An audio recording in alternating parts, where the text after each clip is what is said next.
Hey, this is Troy from Planet 76. We've got some really good Sixers-focused content coming your way today. Make sure you subscribe to the pod so you can be in the know when we release new content. Enjoy the show.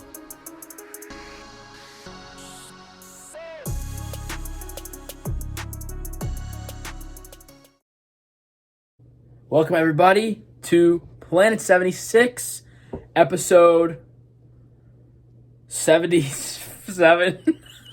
Exactly right. Episode 77. Sorry. This is your number one source for Sixers. So make sure you guys subscribe to the podcast. My name is Michael, and Troy is next to me as usual. Some Sixers action this week. We had 3 games, I believe. Yeah. And the Sixers kind of looked, I will say, just as a starter, I don't think they look that bad. And we're going to get into it, obviously, but that Rockets game was disgusting. Don't get me wrong. Yeah. But there's some things along the way I think we can look forward to. So make sure you guys subscribe to the podcast, as always. Make sure you let us know your thoughts. DM us on Instagram. DM me, Trust to Love. DM us, Planet 76. Yep. You know the drill. So, Troy, what were you able to catch this week? Were you able to catch all 3 games? I had the luxury of being able to watch most of the games. Probably about 2.5 because I didn't catch the first half of the Charlotte game tonight. Okay. But yeah, so I was able to Rockets, Lakers, Hornets this week. Yeah. Got James Harden back this week, who played in all 3. We'll discuss that, of course, and Embiid's 53-point performance tonight against Charlotte. Too easy. It's such a cool thing, but it's also like it's Joel Embiid. You know what I mean? It's like it's expected almost. Like you don't want to start taking it for granted. Right. But then the other side is, well, he can just do this every night, so yeah. we're eventually going to become accustomed to it, which isn't inherently good or bad. Right. It's just that's what it's going to be if it isn't already. I see him drop 53. I'm thinking, this is what he does. This is what he does. Yeah. That's Joel Embiid. That's how I was feeling tonight watching the Hornets game, and the Sixers obviously kind of kept the Hornets at an arm's length for the fourth quarter and beyond.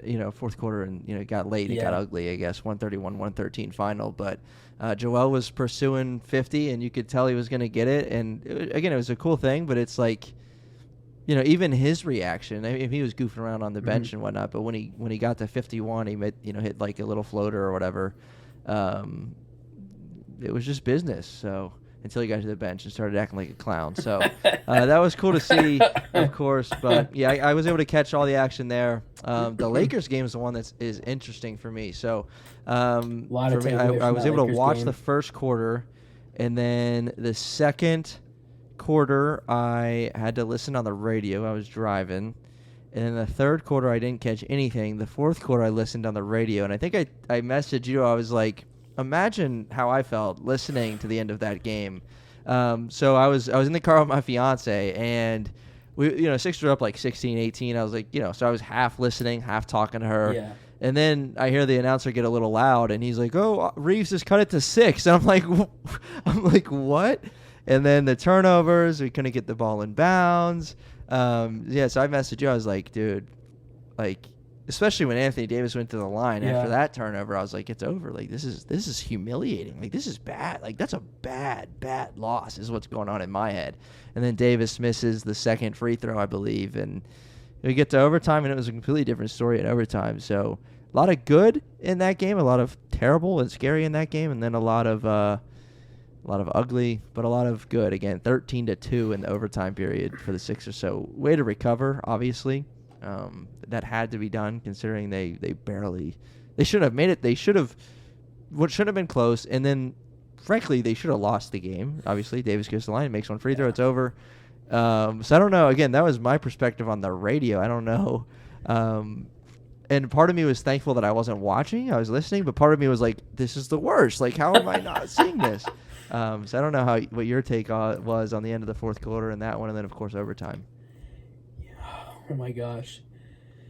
Yeah, so I don't even really know where to begin with this because when you're watching the game, fourth quarter, end of the fourth quarter, Sixers are up very comfortably. Yeah. I think they were up by 10 with 2 minutes left. You're thinking, okay, this game's over. In fact, I posted on my page, my Trust to Love, I said, great win. Sixers shot so well. And I put my phone down for a couple seconds, whatever.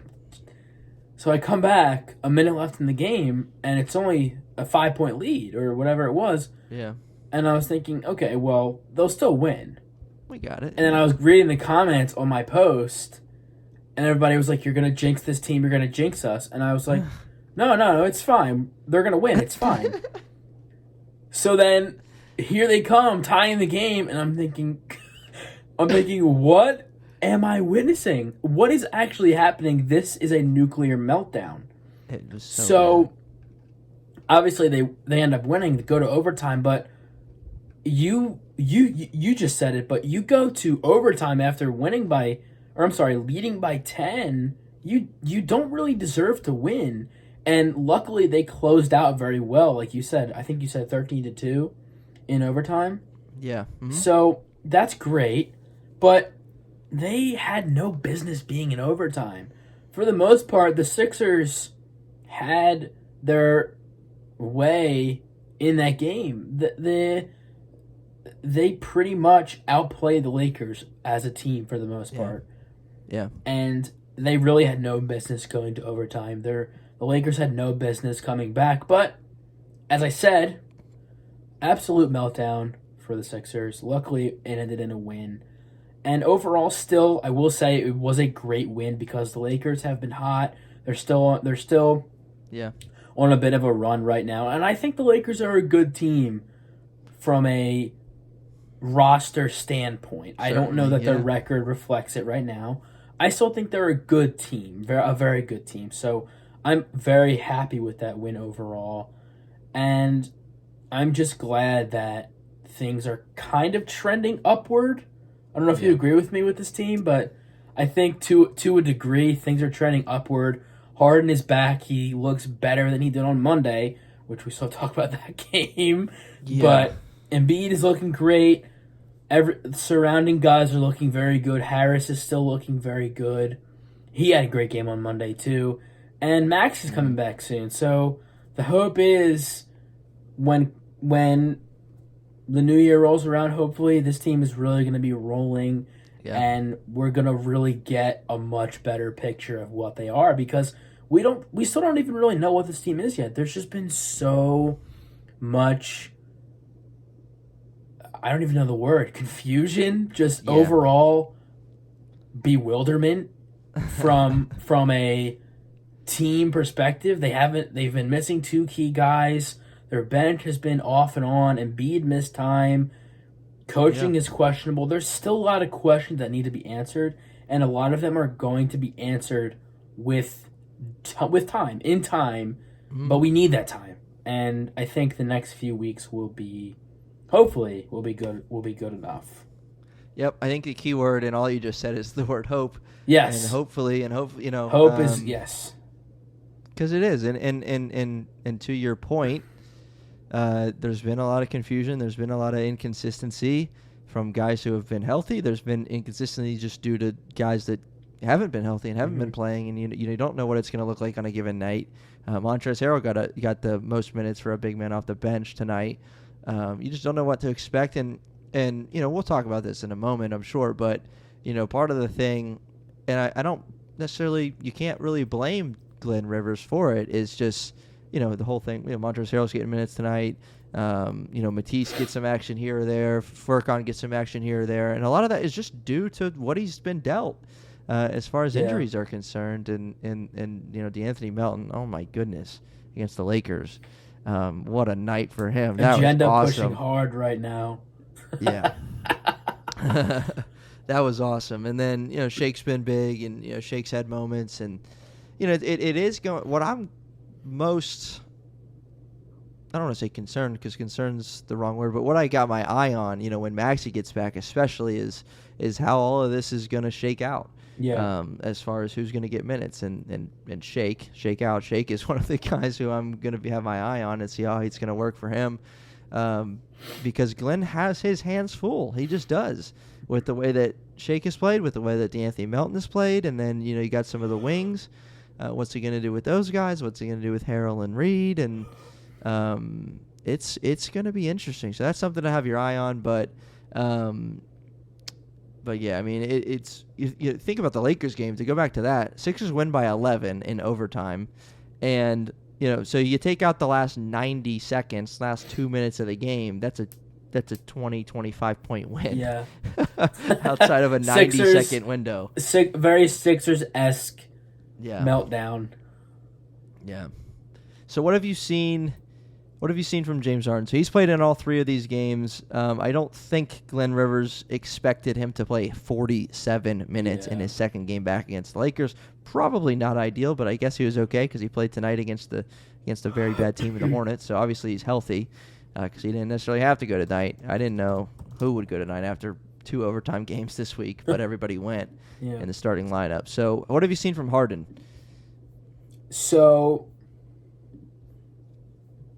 now, do you want to talk about the Rockets game first, or do you want to talk about that after? Because you tell me. Okay, because I'm going to kind of get into the Rockets game. Okay.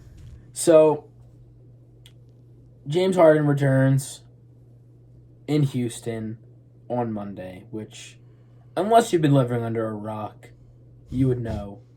The Sixers suffered a absolutely, utterly disgusting double overtime loss to the Houston Rockets, who are probably the worst team in the league. Now, all that being said, it is the NBA. We still see games like this every single night. So I'm not putting too much stock into that.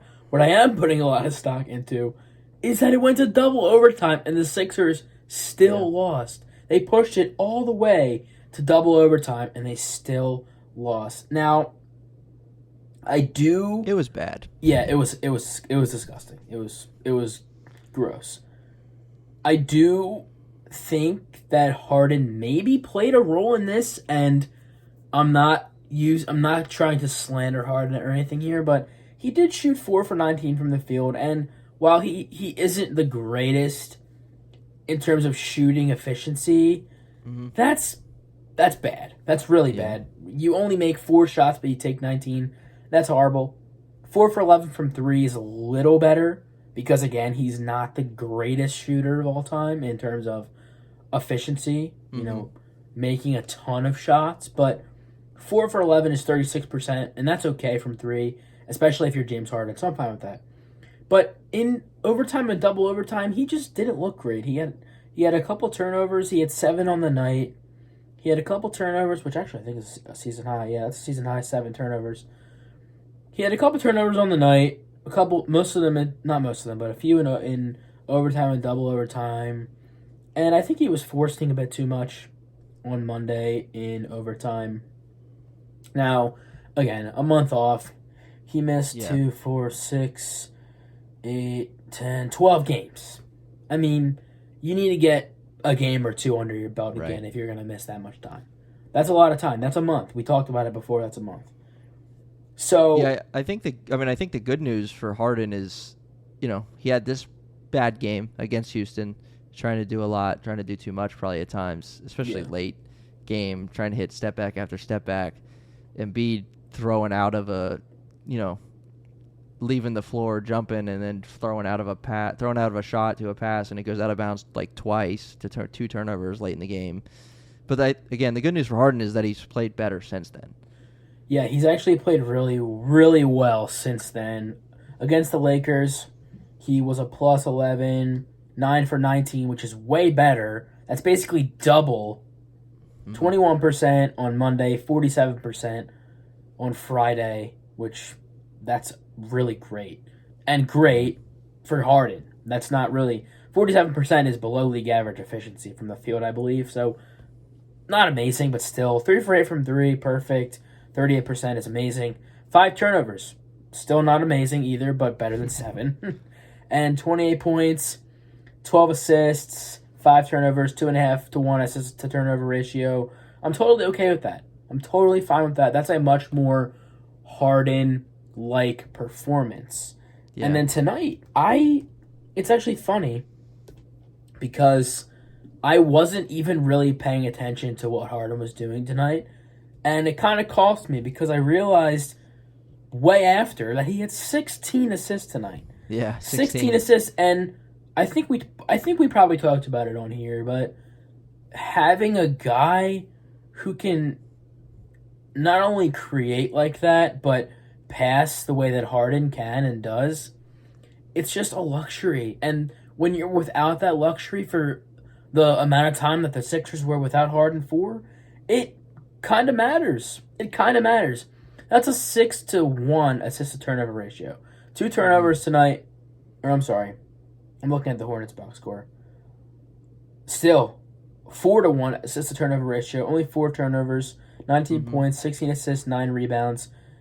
And he went 3 for 8 from 3, 50% from the field, 4 for 5 from the line.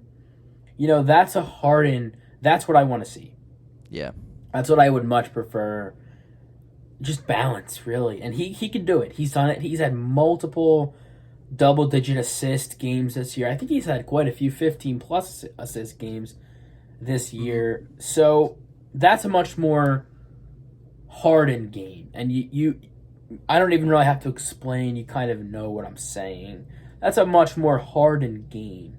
And in a game where Embiid had 53 points, 12 rebounds, Harden was still very effective, very productive, and very impactful. I'm totally okay with that. That's much more on brand for James Harden. Right. Yeah, 19 and 16 assists and he shot the ball 50% from the floor. So you'll take that certainly every day of the week. So James Harden looking to get back to form again. It's encouraging. You know, Monday he looked very shaky, or whatever day that was. Yeah, Monday. Yeah, it was and Monday. then he's been good. He's been good since. So encouraged by that. Encouraged by the fact that the Sixers got 2 wins. You know, they got to a place at 12-9. It looked like 500. That's long gone. That's well in the rearview mirror. And then they dropped 3 in a row, and then they get back to 500. Man. So now we're 2 over again, with a chance to get to 3 over on Tuesday, I believe, against the Kings. So again, we're approaching the middle of this extremely long homestand for the Sixers. So the Lakers and Hornets were at home, and then Sacramento, Golden State, Toronto, Detroit, and the Clippers are coming to town, all before the Sixers leave the state of Pennsylvania. Crazy. Wow. And so the next road game is going to be on Christmas Day at noon tip against the Knicks at the Garden. So long homestand. I think there's some high expectations for what they can do with this homestand. You know, certainly it'd be nice to get some wins under our belt. So what do you want to see? I mean, I don't know when Maxi's coming back, but hopefully that's soon. But you know, any other shout outs you want to give? Obviously, DeAnthony Melton. Would love to give a quick Melton shout out if that's cool with you. DeAnthony Melton, huge reason, and huge is an understatement. Huge reason that the Sixers beat the Lakers on Friday. Career high 33 points, career high 7 steals, career high 8 made threes on 12 attempts. That's that's 68% from 69% from 3. I'm sorry. 67% from 3. Yeah. And he also had he had 4 rebounds.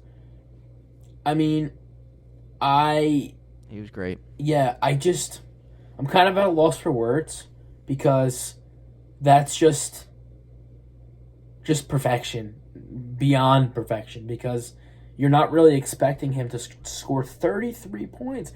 His second highest game of the season was 22.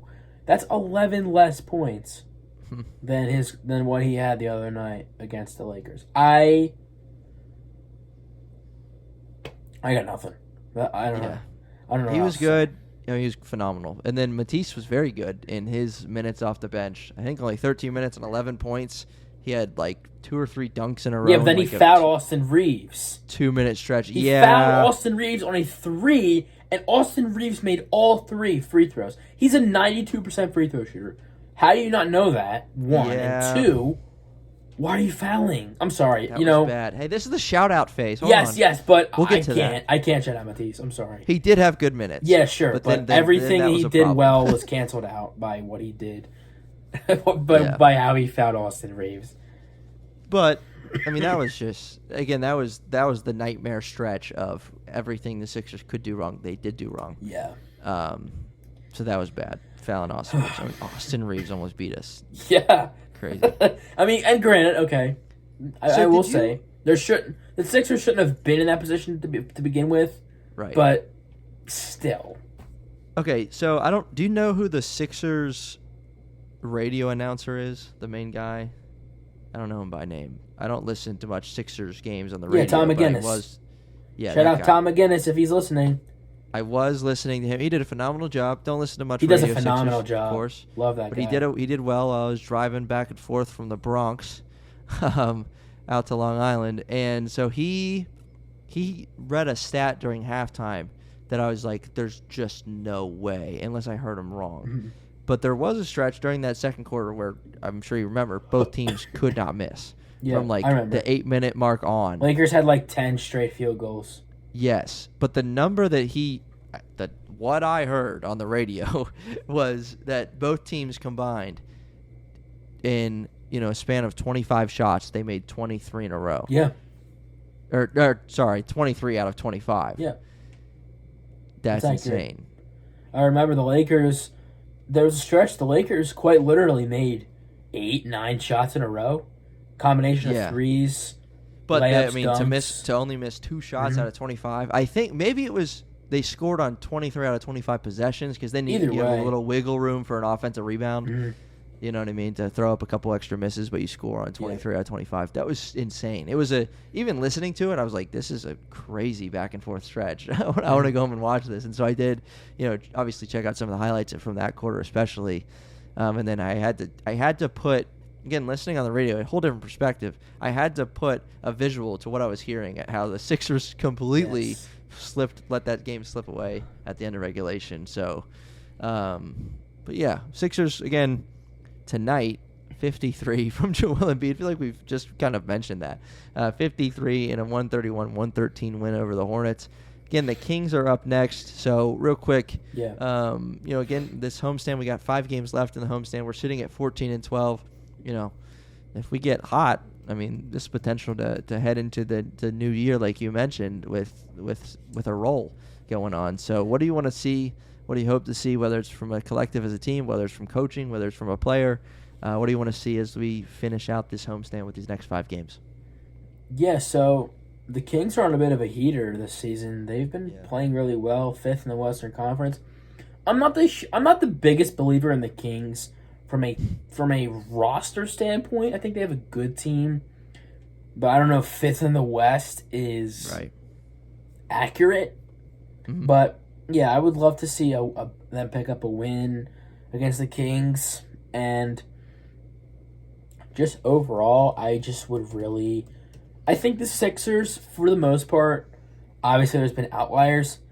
I think the Sixers have been quite consistent. I mean, there's obviously some issues with the team. We can't really deny that. Right. But I think, see, now I'm kind of rethinking because I forgot about the Cavs loss last week, which was horrible. It was horrible. Oh, they dropped 3 straight. I forgot about that. Well, yeah, but it's hard to evaluate with, again, Harden returned this week, and the Sixers went 2-1 with an overtime loss. Yeah, it was to Houston, but that's the one thing with the Sixers record, like, they better not be a 14-12 team, like, for real. Like, the injuries have just played a huge factor in how we evaluate this team, because we haven't seen them all together. We have not seen what this team's potential is. We know they bolstered the the depth of the bench this year, and we believe that. I still believe that. That was a huge talk that we had over the offseason. I still believe that's true, and I believe the starting lineup is great. I believe PJ Tucker brings some stuff to this team, and so it's hard. It's just hard to evaluate. It is. I will say that I think I think Doc's got his hands full when this team is healthy as to who's gonna earn spots, and I think more so than years previous, the Sixers have, again, if you're gonna say, rather than saying this needs to be their 8-man rotation, this needs to be their 9-man rotation, the Sixers have a lot of guys that you can plug and play based on the situation. Matisse Thybulle, defensively, maybe not when the Sixers are up 3 with 30 seconds or whatever it was, but. You bring in a guy like that defensively. If you need buckets on offense, throw in Furkan Korkmaz. If you need instant offense, from a big man off the bench, you're going to put in Harrell. Yeah. If you need some activity, you're going to put in Paul Reed. If you need defense, you're going to put in Melton. If you need, so I think there's a lot more so than last year. There's guys that you can plug and play based on the situation, and maybe that's what we'll see Glenn do when this team is healthy. So, all right. What else you got? That's it. I think that's it for me. We've talked about it a little bit, but I really want to see this full team back. Tyrese Maxey still has yet to return, and James Harden just got back. So, still a lot of questions about this team. Not for what they can do, but for what they can do. But what they can do is only a question if they're 100% healthy. So health is of the utmost importance right now. I agree with that. I will give one other number here. I'm just double checking. So since Embiid has returned to the lineup, he's been active the last 6 games. He's led the team in scoring all 6 of those games with 30. Led the team in scoring with 19 against Cleveland. That won't happen again, I don't think, this season. 35, 39, 38, and 53. So he's on a tear himself. I will say, again, 5 games before Christmas, all at home. Sixers sit at 14 and 12. Man, wouldn't it be like a really kind of a good feeling to get to 18 and 13 or something, go 4-1 over these next 5? Mm-hmm. That would be really, really cool. So that's what I'm hoping for. I'm not going to say 5-0, although that would be amazing. But let's get to 18 and 13. Let's put 500 in our rearview mirror more deep than we've, so that we can't slip back to it and see what this team can do as we head into the new year. Again, Christmas Day is going to be a fun one at the Knicks, 12 o'clock. So. That'll be going. But, all right, that is a wrap for Planet 76 episode 77. We hope that you'll tune in to the next one, 78, as we continue. We're still going to be at home. We're still going to be talking about this homestand the Sixers are on, and hopefully it's going to be some wins, and hopefully we'll have some news on Tyrese Maxey and when he's going to return, and the big fella will get some help. Maybe he doesn't have to drop 53 to win some of these games. So we'll see you next time on Planet 76. Peace.